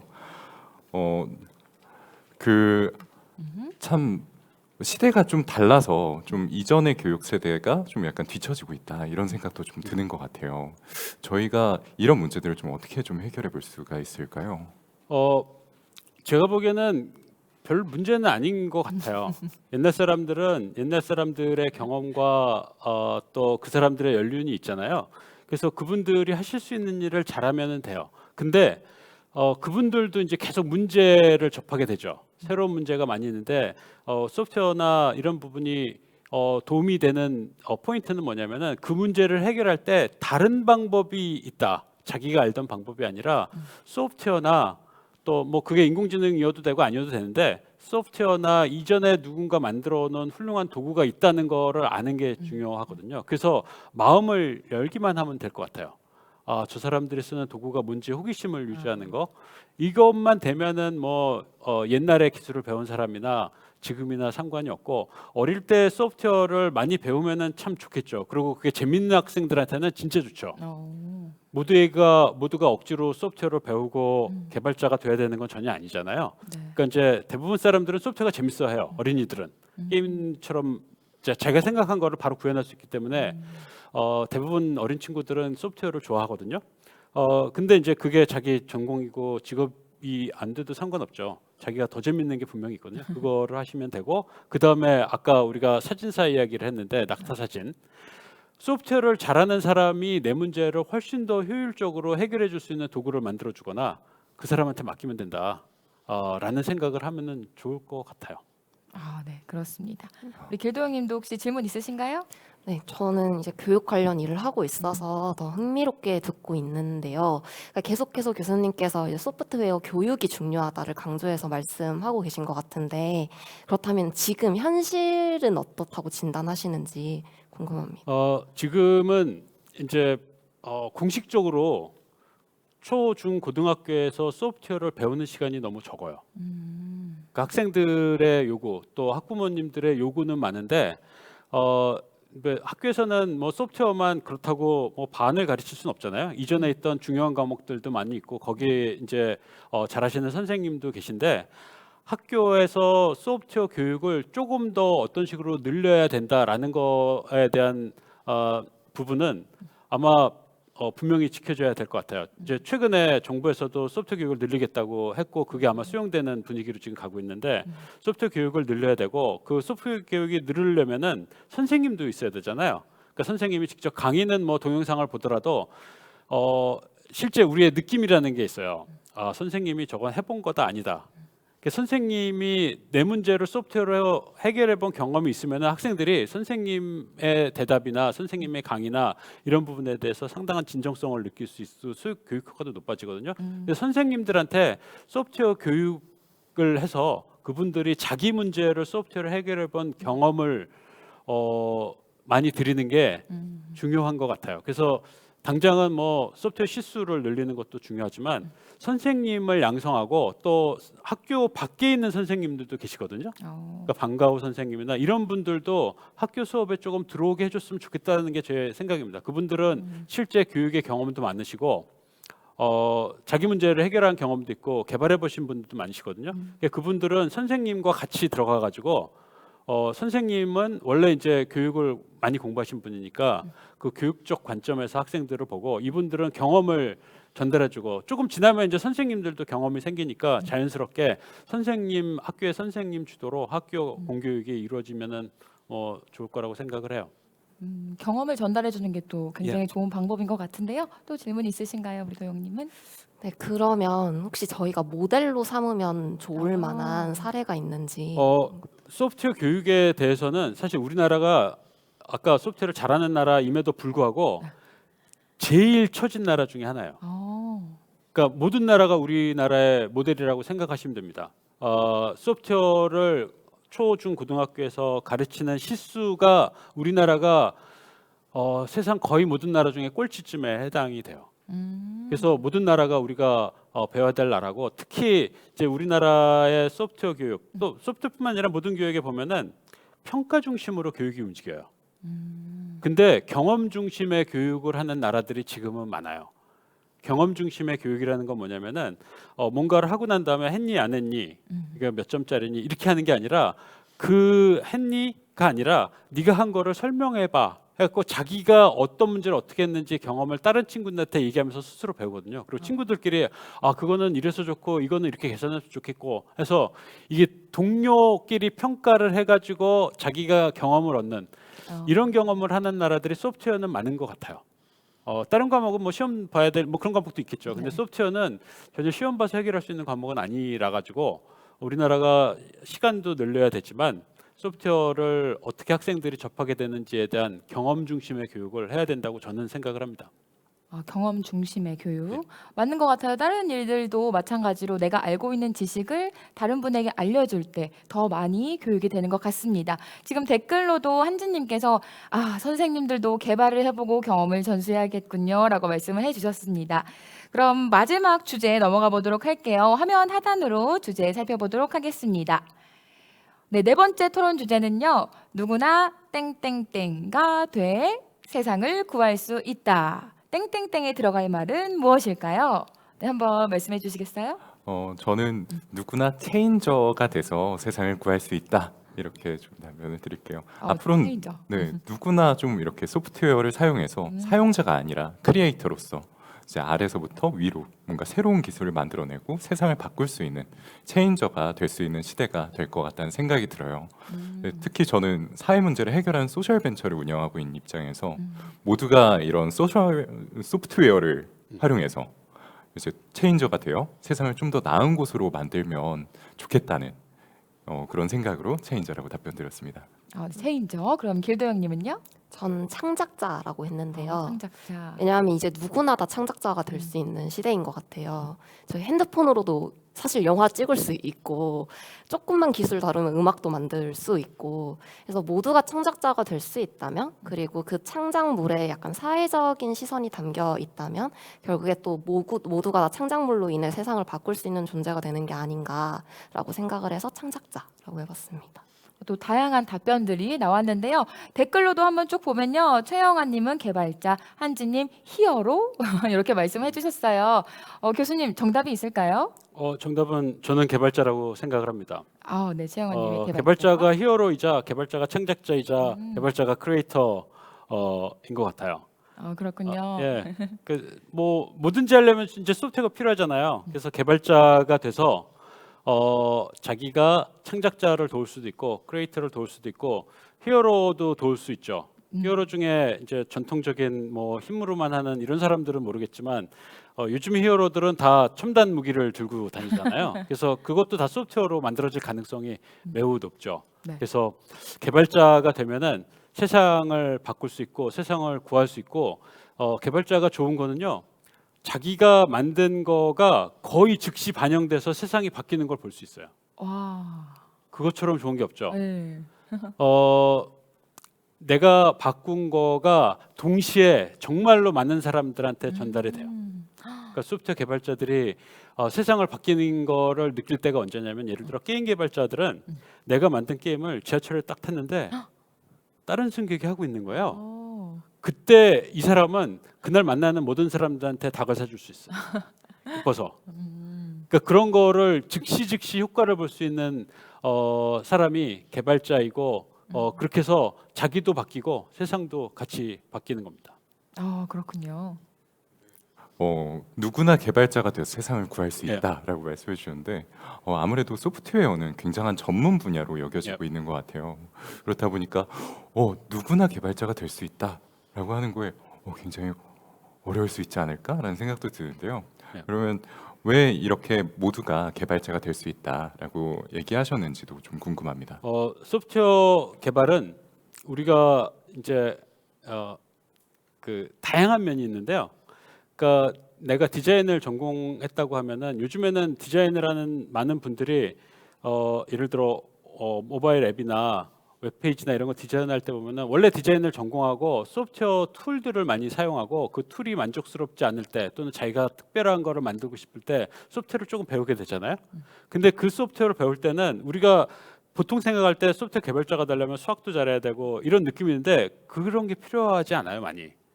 그래서 각자 영역에서 접근할 수 있는 소프트웨어의 분야가 있습니다. 그리고 지금은 놀랍게도 쉬운 툴들이 많아요. 그래갖고 정말로 우리가 생각하는 그 까만 화면에 하얀 글씨가 들어있는 그런 소프트웨어 프로그래밍이 아니라 블락 단위로 코드 이게 집어다 옮기고 이런 식으로 해가지고 게임도 만들 수 있고 초등학교에는 그런 교육을 많이 하잖아요. 그 다음에 뭐 레고처럼 만들 수 있는 툴도 많고 아까 로우 코드, 노 코드 얘기를 했었는데 실제 우리가 쓰는 텍스트 코딩이 아니라 아주 간단한 동작으로만도 내가 원하는 거를 만들어낼 수 있는 충분한 도구들이 있어요. 다 개발자죠. 우리가 해커들이 개발자가 아니라 내가 하고 싶은 거를 어떤 식으로든 컴퓨터에 구현할 수 있으면 다 개발자라고 보고 접근할 수 있습니다. 나이랑도 상관이 없고 학력이랑도 상관이 없어요. 그래서 뭐 두 분도 여기 사회자님도 개발자가 될 수 있습니다. 딱 질문을 하려고 했는데 말씀을 해주셨네요. 비전공자여도 누구나 다 지금 시작할 수 있다라고 말씀을 해주셨습니다. 이렇게 해서 우리 땡땡땡 빈칸을 채워가면서 오늘 강연 내용들 한번 들어보는 시간을 가져보았고요. 이번에는요 교수님과 패널 분들의 토론을 또 통해서 다양한 의견 들어보는 시간 가져보도록 하겠습니다. 어떤 분이 먼저 질문해 주시겠어요? 제가 네. 먼저 할까요? 저는 이제 교육 분야 종사자다 보니까 계속 관련한 질문을 드리게 되는데요. 사실 교육이 많이 바뀌었다고 하지만 여전히 국영수 중심이라는 거는 부정할 수 없거든요. 그러니까 아무리 교과서 내용이 바뀌어도 결국에는 그 성적과 입시와 이렇게 되더라고요. 근데 지금 교수님 말씀해 주신 거 보면 결국에 그 복잡한 수식도 이제 소프트웨어가 하는 세상이고 예전처럼 인간이 다 계산을 하지도 않고 그리고 번역도 그러면 이제 다 소프트웨어가 해줄 거고 그렇다면 좀 많은 것들이 바뀌어야 한다라고 생각하는데 공교육에서 꼭 학습되어야 하는 학습자의 역량이 있다면 뭐라고 생각하시는지 궁금합니다. 현실적으로는 우리가 이제 대학을 가야 된다고 생각하는 어른들이 많잖아요. 네. 그래갖고 제가 이제 중고등학생들을 만나가지고 그 친구들의 질문도 똑같아요. 자기는 소프트웨어만 하고 싶은데 어떻게 해야 되느냐라고 물어보면은 10초간 생각한 다음에 국영수 중심으로 소프트웨어를 공부하라고 그래요. 그래야지 이제 대학에 가가지고 마음껏 소프트웨어를 공부할 수 있는데 지금은 사실 소프트웨어 개발자를 뽑을 때 학력을 물어보지 않거든요. 많은 회사들은 넌 뭐 할 줄 아냐, 어떻게 배우는 아이니 이거를 물어보지 어느 학교를 나왔니, 무슨 과목에 뭐 받았니 이거에 관심이 없어요. 이 사람들이 어떤 경험을 가지고 뭐 어떤 문제를 해결해 봤는지가 중요한 게 지금의 현실입니다. 그래서 소프트웨어 개발자가 되기 위해서 대학을 나와야 되는 거는 아닌 것 같고요. 우리 국민대학교 총장님이 들으시면 별로 안 좋아하실 것 같지만 뭐 하여간 대학이 반드시 중요한 거는 아니라고 저는 생각을 하고 학교 때 소프트웨어를 가지고 뭔가를 해결해 본 경험이 중요하고 사실 대학이 중요한 게 아니라 대학에서 배우는 거는 중요한데요. 이런 거 같아요. 소프트웨어로 문제를 해결한 경험과 이거를 해결하기 위해서 필요한 지식은 또 다른 거거든요. 근데 이 지식을 체계적으로 갖고 있지 않으면은 소프트웨어로 본격적으로 문제를 해결하는 사람들, 그러니까 기존에 이 회사에 있던 사람들이랑 소통이 잘 안 돼요. 그리고 내가 문제를 해결한 방식을 다른 사람들한테 효과적으로 설명할 수 없어요. 그 설명할 수 없으면은 내가 이 회사에 영원히 있을 게 아니잖아요. 내 후배들이 내가 한 결과를 이해할 수 없어서 내가 만든 결과물이 어느 순간에 버려져요. 그건 되게 슬픈 일이잖아요. 네.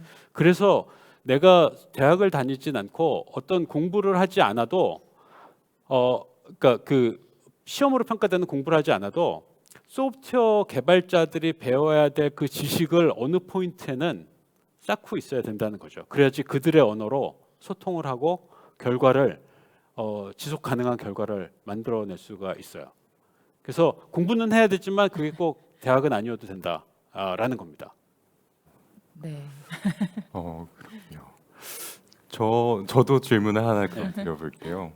너무 재밌게 들었는데 그 중에서 좀 강의를 들으면서 들었던 질문 하나 먼저 드려보도록 할게요. 아까 그 소프트웨어에 대한 부채감이 없다라는 내용에 대해서 얘기하셨을 때, 와, 나 이거에 대해서 한 번도 생각해 본 적이 없어라고 생각이 들더라고요. 그럴 게 예술은 주체가 인간이잖아요. 근데 그 소프트웨어는 주체가 기술이다 보니까 우리가 어떤 감정을 가져야 되는가에 대해서 그렇게 생각해 본 적이 없는 것 같아요. 그래서 제가 어떤 감정을 가지고 있는가를 좀 들여다 봤더니 약간 적개심, 내 일자리를 뺏을지도 모르는 약간 대상에 대한 적개심과, 그리고 또 하나는 좀 뭔가 따라가야만 한다라는 그런 거에 대한 약간 뒤처지는 느낌에 대한 약간 그런 마음들이 되게 같이 양가 감정을 이렇게 들었던 것 같아요. 그래서 교수님이 생각하시는 그 되게 좀 자연스럽고 좀 긍정적인 그런 마음, 소프트웨어에 대한 마음, 그런 것들은 어떤 모습인지 좀 궁금합니다. 소프트웨어가 용어나 또 생긴 모양이 그러니까 우리가 늘상 이제 화면에서 보는 소프트웨어 생긴 모양이 친숙하지가 않잖아요. 네. 근데 예를 들면 이런 걸 생각할 수가 있는데 내가 땅을 파야 되는데 손으로 파고 있어요 지금. 근데 삽이 온 거예요. 네. 저는 소프트웨어가 그런 거라고 그냥 생각을 해요. 그래서 삽이 있으니까 내가 이제 더 이상 손으로 안 파고 삽으로 파면은 훨씬 더 잘 팔 수 있겠네라고 생각하면 되는 거예요. 그래서 소프트웨어를 내가 직접 짤 필요는 없잖아요. 네. 있는 누군가 만들어준 잘 만들어진 소프트웨어를 사용하면 되기 때문에 삽으로 우리가 사듯이 소프트웨어를 사서 내 일을 편하게 해준다는 관점에서 소프트웨어를 보면 돼요. 근데 아까 이제 말씀하신 것 중에 예술에는 누군가 사람이 한 결과물이잖아요. 네. 근데 소프트웨어도 역시 사람이 만든 거거든요. 근데 우리가 예술은 사람이 행위를 해서 뭐 소리가 나는 거를 장면을 많이 보는데 소프트웨어 개발자는 드라마에 한 번도 나온 적이 없어요. 맞아요. 소프트웨어 개발하는 사람이 영화의 주인공인 경우는 나쁜 사람일 때예요 주로. 그러기 때문에 이제 뭔가 부채감보다는 적개심이 이제 드는 경우가 많이 있는 것 같아요. 그래서 사실은 뭐 그거를 누가 홍보를 할 수는 없겠지만 뭐 그런 느낌이 왜 들었는지는 이해가 됩니다. 네, 그러면 다음 질문도 네. 드려볼게요. 이제 인공지능이 점점 발전하고 스스로 판단하는 영역까지도 네. 맡게 된다라고 한다면 사실 그때는 개발자의 역할이라는 것이 무엇이 될지가 참 궁금할 때가 많은 것 같아요. 인공지능 개발자의 시대를 살아가는 그 개발자의 모습은 어떤 모습일지 생각해 보신 부분이 있는지 궁금합니다.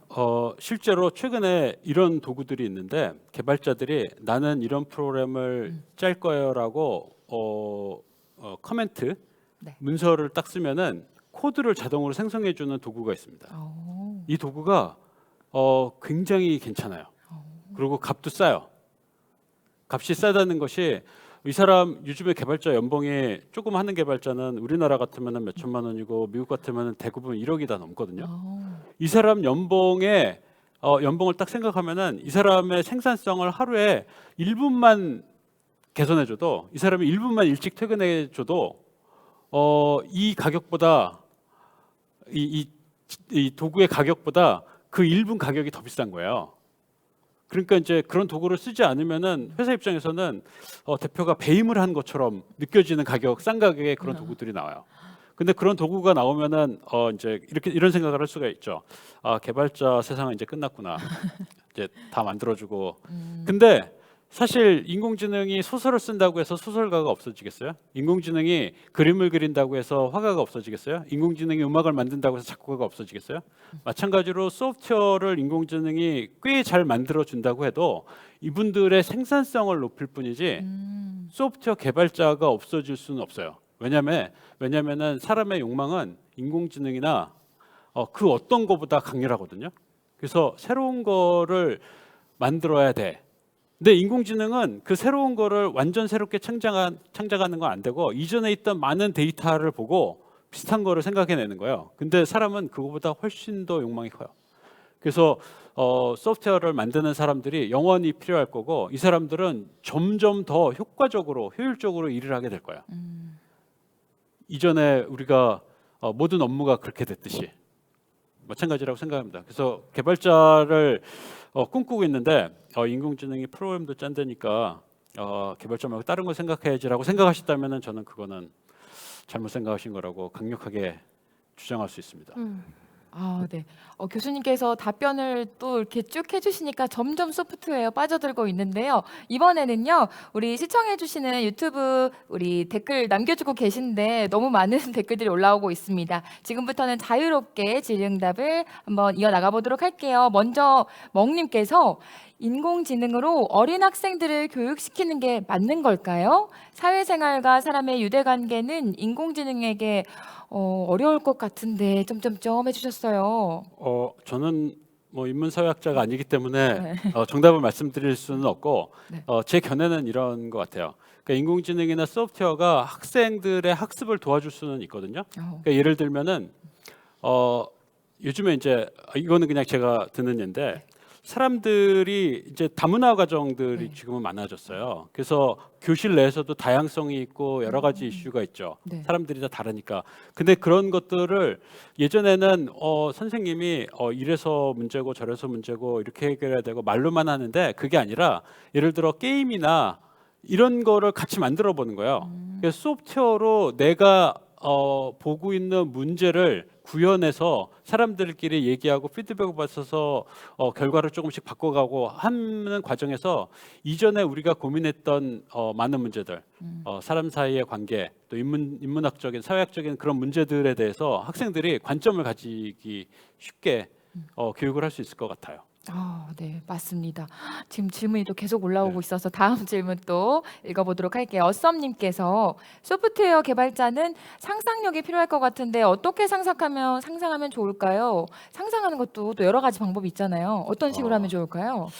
예, 소프트웨어 개발자들한테는 상상력이 필요하다기보다는 호기심이 필요하다고 저는 생각을 합니다. 상상력은 누구한테나 다 필요하고 누구한테나 다 있어요. 걱정하지 않으셔도 돼요. 자기가 필요한 만큼 상상을 하게 돼 있습니다. 창의력을 강조해서 뭔가를 만들거나 하는 거는 좋은 작전은 아니에요. 그거는 나중에 이제 진짜 문제가 내 눈앞에 있을 때 그때 저절로 생각나게 돼 있어요. 그 문제가 자기한테 중요하다면은. 그래서 그거는 다른 거고요. 호기심은 되게 중요한데 왜냐면은 기술이 생각보다 많이 바뀌어요. 근데 그 바뀌는 양상이 나로부터 시작되지 않아요. 나와 주변에서 바뀌는 기술도 있지만 나보다 내 주변에서 좀 먼 사람들, 먼 나라에 있는 사람들, 또 새로운 시도를 하는 이런 많은 사람들이 있는데 그 사람들이 기술을 발전시키거든요. 근데 그 기술이 나한테도 유용해요. 그래서 그 기술을 써서 내가 더 좋은 걸 만들 수 있는 거를 이제 할 줄 아는 능력이 필요한데 그런 거는 우리가 상상력이라고 안 하고 호기심이라고 하죠. 그러니까 기술에 대한 호기심이 사실은 소프트웨어 개발자한테 훨씬 더 중요합니다. 기술에 대한 호기심이 가장 중요하다. 상상력은 누구나 있다. 이렇게 말씀해 주셨습니다. 다음 질문도 한번 읽어볼게요. 그럼 인공지능 교육은 실질적으로 뭘 가르치는 건가요? 라고 물어보셨어요. 지금 정부에서 또 여러 기관에서 얘기하는 인공지능 교육은 두 가지 포인트가 있는데 하나는 기술적인 부분하고 또 하나는 인공지능의 사회적인 요인들이에요. 네. 그래서 아까 이제 우리가 인공지능의 나쁜 면을 많이 봤다고 하는데 인공지능이 실제 우리 생활 또 우리 생각에 어떤 영향을 끼칠까 또 인공지능이 얼마나 신뢰가 가능한 물건일까에 관한 인식이 사람들한테 필요해요. 그러니까 지금 기술의 한계는 이 정도이고 이게 이렇게 될 것 같고 그래서 사회가 이 정도의 반응을 해야 되고 이런 뭐 규범이 마련돼야 되고 이제 그런 영역이 하나 있고요. 이게 되게 중요하죠. 네. 그다음에 또 하나는 인공지능의 기술적인 요인인데요. 이 기술적인 요인은 우리가 인공지능이라는 게 이런 방식으로 동작을 해요라는 거를 학생들이 알 필요가 있다는 겁니다. 그걸 하려면은 이런 게 준비돼야 되고 인공지능이 해결할 수 있는 이런 거고 이런 결과가 나오는데 이거를 예를 들어 우리가 날씨 데이터로 인공지능을 이용해서 이런 거를 뭐 일기예보를 한번 해봅시다. 라든지 이런 아주 간단한 예를 가지고 경험을 할 수 있거든요. 그러니까 인공지능이 동작하는 방식에서 우리가 통제할 수 있는 영역과 통제할 수 없는 영역 또 우리가 엄청난 연구를 해서 만들어야 될 영역과 그렇지 않은 영역 이거에 대한 느슨한 경험을 하는 게 저는 초중고등학교에서 배워야 될 거라고 생각을 합니다. 네.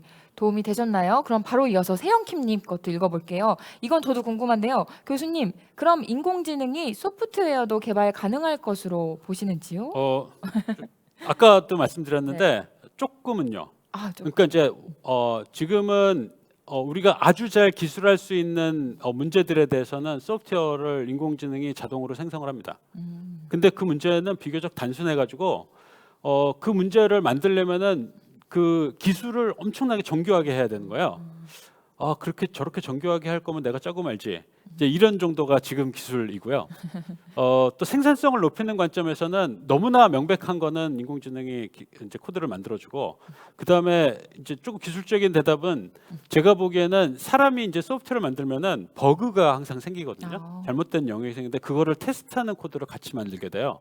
근데 인공지능이 그런 테스트 코드를 만든다거나 사람들이 놓치기 쉬운 영역 그런 부분들을 이렇게 메꿔주는 그런 거는 꽤 잘할 것 같아요. 근데 소프트웨어 전체를 새로 개발한다거나 이거는 제가 보기엔 거의 영원히 안 될 것 같다는 느낌이에요. 그렇군요. 영원히 안 돼야지 우리 먹고 살잖아요. 우리 패널분들 혹시 질문 있으신가요? 저 강의 들으면서 네. 질문이 하나 있었는데요. 그 누구나 다 개발자가 될 수 있다라고 하셨는데 저는 과연 누구나일까? 라는 질문이 들었는데요. 왜냐하면 저희가 이번에 팬데믹을 맞으면서 수업이 다 줌으로 전환이 됐잖아요. 근데 그렇게 전환이 된 거는 이제 당연한 가정으로 모두가 다 줌을 이용할 수 있다라는 당연한 가정이 있었기 때문에 그렇게 전환이 된 것일 텐데 실제로 교육 장면에서 어떤 것들이 있었냐면 생각보다 와이파이가 안 터지는 집에 사는 아이들도 많고 맞아요. 그리고 특히나 그 줌에 접속할 수 있는 도구가 없어가지고 그런 상황이 갑자기 발생을 해서 선생님들이 갑자기 그 배달을 해주거나 뭐 이런 경우들이 있었다라고 해요. 그래서 저는 이 접근성에 대한 질문이 계속 있거든요. 그러니까 오히려 소프트웨어가 훨씬 더 이 사회경제적 수준의 격차를 더 격화시키는 게 아닐까 이런 우려가 저는 있는데 어떻게 생각하시는지. 그거는 사실은 이제 소프트웨어 문제는 아니고 사회 문제라고 생각을 해요. 그러니까 모든 영역에서 이제 격차가 생기는데 접근성의 이슈가 있죠. 방금 말씀하신 것처럼 학습권이 이제 제약이 되는데 그거는 소프트웨어 문제가 아니라 그 사회 시스템의 문제라고 생각을 하고요. 똑같은 문제가 예를 들면은 요즘에 이제 뭐 햄버거집 같은 데 하면 키오스크를 쓰잖아요. 키오스크에 이제 뭐 노인분들이나 장애를 가지신 분들은 거의 접근을 못 하거든요. 이제 그것도 똑같은 문제일 수 있죠.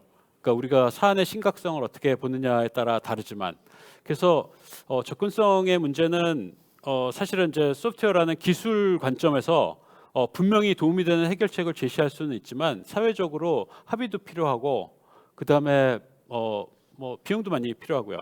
그러니까 여러 가지 뭐 다른 거랑 같이 가야 된다고 생각을 해요. 네, 그렇습니다. 이거는 또 소프트웨어뿐만 아니라 사회적인 또 이슈도 있으니까 다시 생각해 보아야 할 문제인 것 같고요. 지금 또 댓글이 질문이 많이 올라와서요. 어썸니까 한번 읽어볼게요. 인공지능이 판단할 때 데이터를 기반으로 하는 것 같은데 혹시 사람을 데이터로 규정할 수 있을까요? 교수님? 예. 그 요즘에 저는 마음에 안 네. 들지만 그 이제 의식이 있는 인공지능이라고 있잖아요. 그러니까 뭐 영어로는 그 General Intelligence라고 하고 강인공지능이라고 부르는. 그러니까 영화에 보면은 이제 얘는 로봇인데 사람 같네라고 하는 그런 애들을 만들려면은 사람 자체가 데이터여야 되죠. 그러니까 사람이 생각하는 거, 사람이 움직이는 거 이런 모든 게 데이터여야지 될 것 같아요. 그러니까 지금은 이제 사람의 부분이 데이터죠. 사람들이 보는 거, 그러니까 시각 정보, 영상 정보가 데이터이고 사람의 DNA도 이제 데이터의 일부로 뭐 많은 영역에서 연구를 하고 있고요. 그래서 사람 전체가 데이터로 규정되냐라는 거는 나중에는 그렇게 될지도 모르겠어요. 그러니까 그런 의식이 있는 인공지능 만들면 저 사람이 다른데 사람들이 보편적으로 착하게 느끼는 사람을 인공지능으로 만들고 싶어. 그러면은 많은 착한 사람들을 데이터로 받아야 되잖아요. 네. 그래서 대답은 예스지만 뭐 아직은 뭐 영화에서나 나올 것 같다는 생각이 듭니다. 동의합니다. 그럼 마지막 질문 하나 더 받아볼게요. 멍님께서 교수님이 그럼 생각하는 데이터의 정의는요? 라고 말씀해 주셨어요. 우리가 데이터라고 할 때는 되게 이제 기계가 읽을 수 있는 형태의 정보를 다 데이터라고 해요.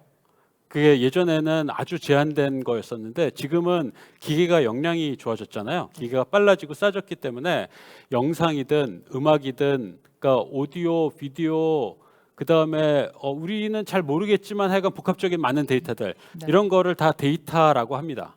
근데 이제 소프트웨어 개발하는 관점에서 보면은 이 데이터는 이제 여러 계층과 추상화가 돼 있는데 이제 그런 부분들을 정리해내는 게 소프트웨어 개발자들이 해야 되는 역할인 것 같아요.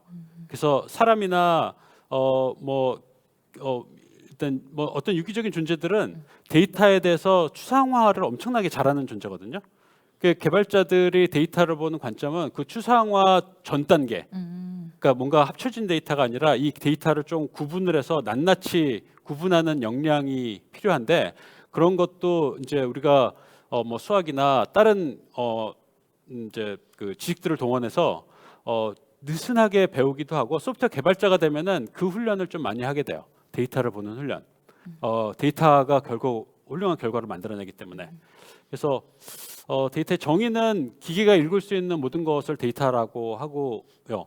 실제 그 정의가 중요하고 소프트웨어 개발자들이 그거를 많이 공부한다는 거를 말씀드리고 싶습니다. 네, 이렇게 해서 교수님께서 정의하시는 데이터의 정의까지 들어봤습니다. 우리 청중과의 좌담 시간 여기까지 할 텐데 여러분들 궁금증은 많이 해소가 되셨나요? 오늘 서울시민대학 미래학 토크쇼 기술은 어떻게 느껴지고 우리를 바꾸는가라는 주제로 우리 국민대학교 이민석 교수님 모시고 소중한 강연과 토크쇼까지 진행을 해봤는데요. 교수님 오늘 어떠셨나요? 소프트웨어하고 인공지능에 대해서 뭐 기술적인 면이나 여러 가지를 얘기할 수 있는 기회가 돼서 저도 감사했는데 저 개인적으로는 인공지능을 그렇게 좋아하는 편은 아닌 것 같아요. 그러니까 제가 제일 싫어하는 거는 이건데요. 네. 로봇이 또는 이제 인공지능 기술을 써서 만든 무언가가 사람인 척하는 게 저는 진짜 꼴보기 싫더라고요. 아직 어설프게 저렇게 하면 안 되지. 하려면 완벽하게 하든지 완벽하게 할 거는 안 된다고 기대하고 있기 때문에 저는 그런 편인데 사실 그 이전에 우리가 쓸 수 있는 포인트는 되게 많은 것 같아요. 네. 그러니까 소프트웨어나 인공지능을 이용해서 우리가 편하게 사는 방법들 또 우리를 도와줄 수 있는 많은 것들은 적극적으로 이용하면 좋을 것 같고요. 여러분들도 긍정적으로 또 한편으로는 처음에 말씀드렸던 좀 부채감을 가지면서 살 수 있는 시간이 되면 좋겠습니다. 고맙습니다. 네, 좋은 말씀 감사합니다. 그럼 두 패널 분들도 오늘 어떠셨는지 한 말씀 부탁드릴게요. 저는 스타트업을 운영하는 입장에서 소프트웨어가 얼마나 중요한지 또 되새기는 시간이기도 했고요. 그리고 소프트웨어에 대한 마음가짐을 내가 적개심 아니면 따라가야 되는 마음 이런 것보다도 또 부채심을 또 가져야겠다라고 생각하는 시간이었던 것 같아요. 그래서 이런 소프트웨어 교육의 최전선에서 이렇게 계속 고민해 오신 그런 것들을 들으면서 굉장히 다양한 인사이트와 궁금증 해결되는 시간이었습니다. 좋은 강연 감사드립니다. 네, 감사합니다. 저는 사실 강연 들으면서 계속해서 질문이 막 안에서 생겨나는 거예요. 정말일까? 뭐 이런 것들. 그래서 앞서 제가 어떻게 느껴지는가에 방점을 찍고 좀 들어보겠다라고 했는데 좀 알게 모르게 어떤 거부감이 내 안에 있구나를 감각하게 됐고요.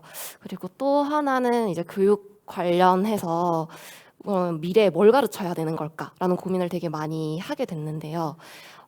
소프트웨어라는 좋은 도구를 어떻게 어디에 쓸 것인가에 대한 고민을 할 수 있는 장이 학교에서 마련되어야 하는 것이 아닌가라는 생각을 많이 하게 됐습니다. 네, 그래서 고민을 많이 할 수 있어서 되게 좋은 강의였습니다. 네. 네, 두 패널 분들 모두 열정적으로 질문을 해주셨고 우리 교수님도 대답 아주 열정적으로 잘 해주셨습니다. 그럼 이상으로 준비된 강연과 토크쇼 모두 마무리할 텐데요. 미래학 토크쇼 오늘 좋은 말씀 해주신 이민석 교수님께 다시 한번 박수 부탁드리면서 보내드릴게요. 감사합니다. 네, 긴 시간 동안 함께 해주신 우리 유튜브 시청자분들 다시 한번 감사의 말씀 드리고요. 마지막으로 문자로 설문조사 링크를 받으신 분들은 답변 부탁드리도록 하겠습니다. 지금까지 미래학 토크쇼 진행의 안설랑이었습니다. 감사합니다. 수고하셨습니다.